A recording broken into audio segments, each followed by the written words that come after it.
Hi everyone, hope you're happy, healthy and well. My name is Helen Blunden and it is time for a new book review. Now, yesterday I headed back to the library, and when I go into a library, I cannot come out of a library without any books. And sure enough, I'd borrowed 4 books, and this one was the book I read yesterday. It is by a Russian author. Now, I don't read Russian authors. In the past, I used to. This one, though, by Lyudmila Ulitskaya, who's a very well-known Russian author, born in the late 40s. She is just very well-known in her country and has written many books and also received many prizes. This one was called Just the Plague. And I don't know why I got this one out of the bookshelves. Sometimes, like I mentioned before in other videos, there's no rhyme or reason as to how I pick books. Me wandering through a library is like, bang, out it goes. That'll do. Look at the picture, look at the title, look at the author's name, and I'll borrow it. What? It was really funny to know that the books I borrowed, those 4 books, all had some relevance to COVID, plague, lockdown, without even me even reading the blurb. How freaky is that?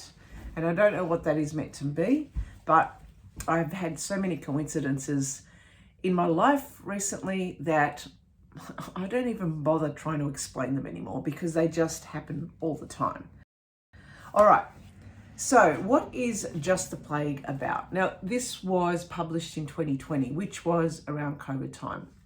My husband also saw the book when it was sitting on the kitchen table, and he said to me, I know that book. I've seen that book around on the Goodreads. It keeps popping up in my feed. And I did start to think, well, I haven't seen this, so what did he see about it? And so it must be because a lot of people seem to be reading books about plagues, COVID, lockdowns, and so forth, which is the reason maybe my hand went there. I don't know. I have really no idea why. So Lyudmila Ulitskaya is a Russian author, very well known, highly awarded, and has written Just the Plague. She wrote this back in 1988, though, where she was trying to get onto a scriptwriter's course, and she wrote this screenplay called The Plague, and she wanted to submit the application and get onto this course, but the application was rejected. And when she later found out why the application was rejected was because they told her that she had really nothing else to learn. She had the elements of creativity, of storytelling already, so there was, why even bother going to the course? Now, that's a really good problem to have, and that's something that I would wish upon myself to do the same. Okay, so she writes in the very first part of the book that when I was 45, I wrote a screenplay called Plague. I was hoping to be accepted onto the Valerie Freed's scriptwriting course. My application was rejected, and 32 years have passed, and the script has now acquired a new significance. Obviously, COVID came along in 2020, and all of a sudden, this was of interest. Now, this reads like a screenplay. When you read it, don't expect it like a novel where there is interlocking paragraphs, where there is 1 or 2 main protagonists that go on, a particular storyline. No, this is kind of like having a cast of so many people, and at one stage I read there was over about 44 people in the book. I didn't count the people, but there is certainly a list or a cast of characters in the order that they appear. Look at this: page 1, page 2, page 3, page 4, page 5, and page 5.5. 5.5 pages of a book that is about 119 pages. So many characters, a lot there to handle, and add to it on top the Russian names. it can get quite confusing.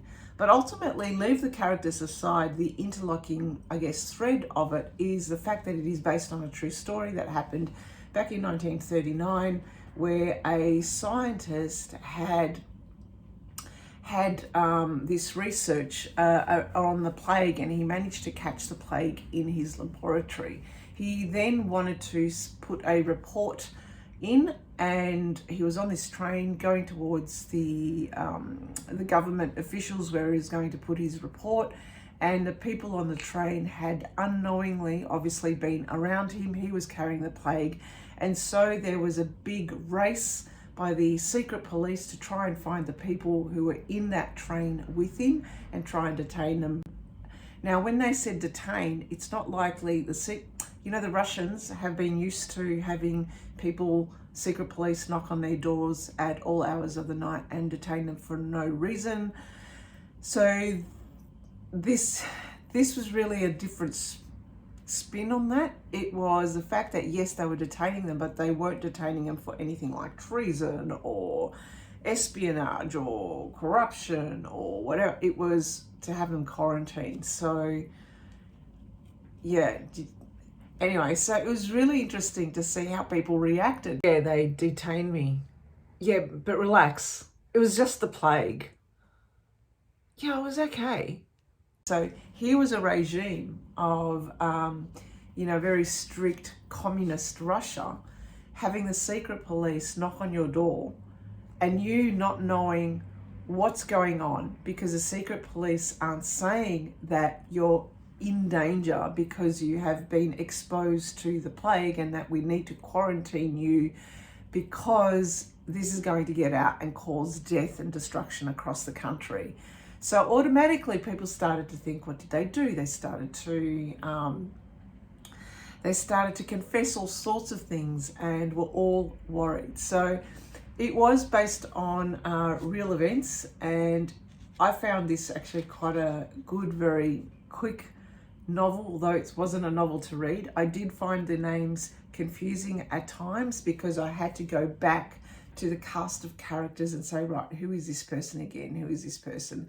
But ultimately, it is a story about when an authoritarian regime starts to pull in people over a certain, pandemic or particular disease, and then how people in that regime react to it. So Just the Plague by Lyudmila Ulitskaya, well worth a read. Let me know what you think. And if you've got any other reviews or recommendations of this author, please let me know as to what I should be reading next. Okay then, thanks for listening and thanks for watching. Bye for now.